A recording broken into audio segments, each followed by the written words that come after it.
Well, in the first part, I asked you a few questions that you kindly responded. And so here I'd like to see if you have any questions for Baha'is that you'd like to share. Knowing that there's no formal clergy as there are in Judaism and the common religions in Georgia, what's the structure and the leadership like? This is what Baha'is call Baha'i administrative order.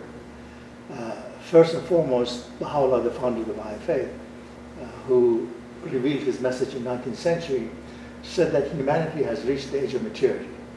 And because of that, although ministers and clergy, rabbis were needed to lead groups for centuries, but he said for this age it's not.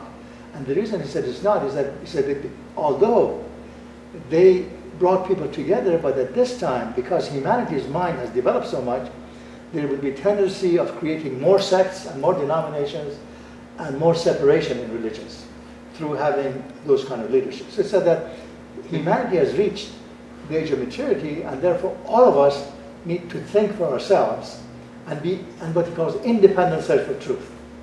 It is time for independent search for truth. Then the question was, then how do we manage these affairs of communities?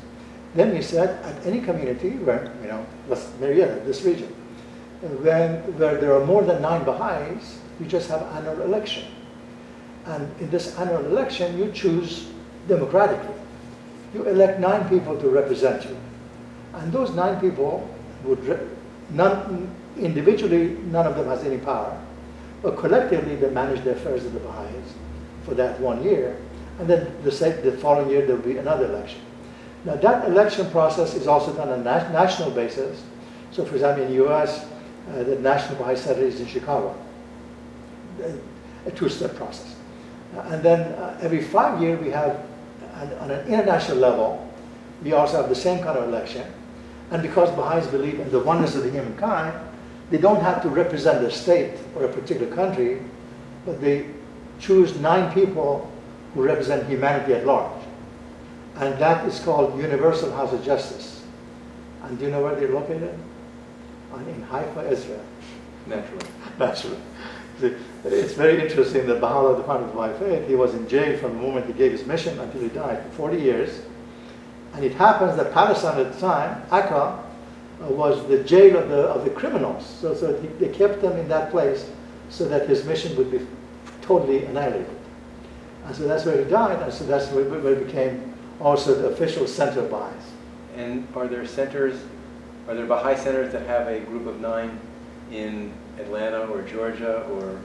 Quite a few places. Like, as I said again, Marietta, they have one group. In North Cobb, another group. Woodstock, where I am, another group.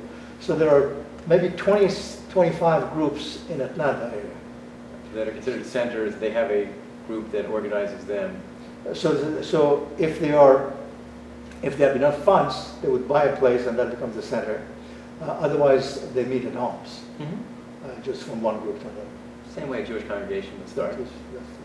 Right. If they're big enough, then you can buy a place.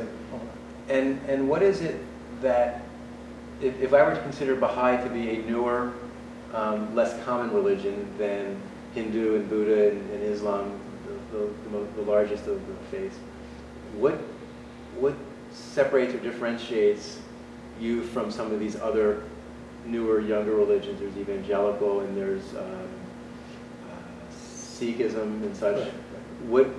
What makes you different? Universalist Unitarians and other. What makes you different? Well, because you don't have time, I'll give you a short answer. That short answer is that Baha'u'llah, in his divine wisdom, said that there's no difference between Moses and Jesus and Muhammad and Baha'u'llah.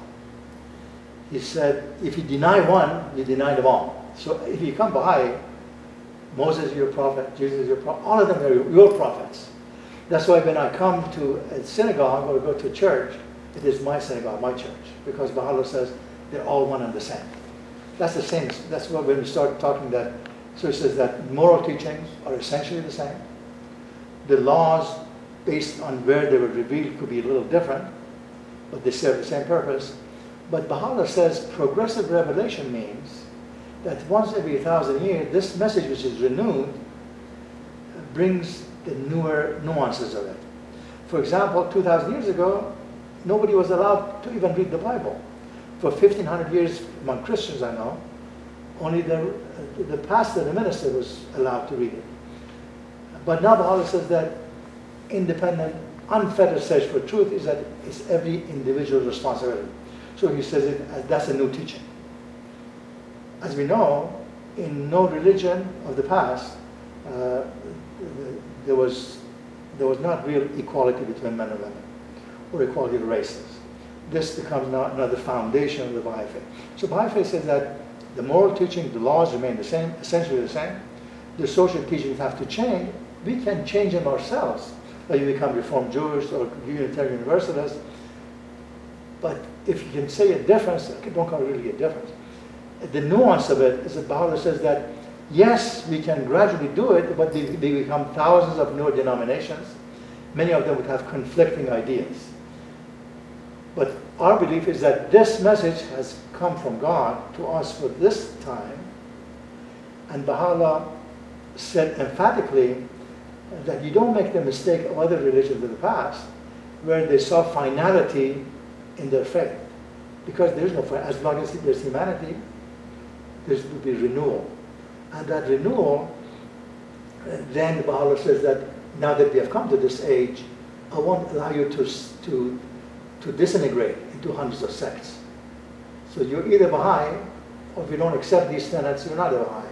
You cannot say Baha'i is Reform Baha'i or Conservative Baha'i, or this group of Baha'i or that group of Baha'i. So we remain one, and then eventually the hope is that we remain diversified with all these churches and synagogues and all that, but we celebrate our diversity, but also we celebrate the oneness of religion, which is really the essence of this ring, and I'll tell you the ring and that's behind it. That Baha'u'llah says there is one God. That's the first line. I guess I mentioned it in my short 3-minute talk. And there is one race, which is the human race, the lower line, and that God and man are linked together to these manifestations of God, which is really one together. Moses, Jesus, Muhammad, Krishna, Zoroaster, Buddha, Baha'u'llah, they're all one and the same. That's why he said, you deny one, you deny them all. So we love them all, and Baha'is love them all equally. That's all I have to say. Great. Very helpful to understand that. It does, and it reinforces exactly what you intended of reinforcing the ecumenical celebration we do the week before Thanksgiving, that we have so much in common. Yes. And the more we can share, as you're doing, and as we give each person only a few minutes to talk, but each time we do, it helps us get that much closer. And bridge the gap. Yes. Thank you. Thank you so much.